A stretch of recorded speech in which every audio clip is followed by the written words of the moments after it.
আসসালামু আলাইকুম রহমতুল্লাহ। প্রিয় বন্ধুরা, দেখতে পাচ্ছেন সঞ্চয় করি ভবিষ্যৎ গড়ি, চৌমুহনীর একটা ব্যাংক। আমি এখানে অনেক টাকা রেখেছি। কত টাকা রেখেছি আপনাদেরকে জানাবো, কত টাকা হয়েছে সেটাও দেখাবো। এখন এটা কাটবো। প্রিয় বন্ধুরা, আসসালামু আলাইকুম রহমতুল্লাহ। আমরা এখন এই ব্যাংকটা কাটবো। এটা হচ্ছে সঞ্চয় করি ভবিষ্যৎ গড়ি। আমাদের প্রবাসীদের তো আর কোনো আয় জমার কোনো সুযোগ নাই। এই ছোট একটা ব্যাংকে যে টাকা রেখেছি, ওই টাকাটা কত হয় সেটা আজকে দেখাবো আপনাদেরকে, সাথেই থাকবেন। এখন ব্যাংকটা কাটবো।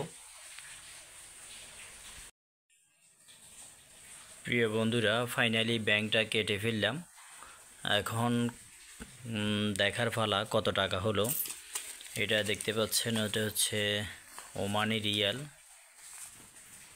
ওমানি রিয়াল, এটা হচ্ছে 5 রিয়াল। এটা হচ্ছে ওমানি 20 রিয়াল, 20 রিয়াল। এরপরে বাংলা টাকা 10 টাকা, 5 টাকা, 500 টাকা, তারপরে 50 টাকা, 500 টাকা, 1000 টাকা, 1000 টাকার নোটও একটা আছে। তো সব কিছু মিলে গরিবের এই অ্যামাউন্ট ছোট হলেও বিপদের সময়টা অনেক বেশি কিছু। ধন্যবাদ সবাইকে ভিডিওটি ওয়াচ করার জন্য, এবং আইডিয়াটি কেমন ছিল অবশ্যই কমেন্টস করে জানাবেন।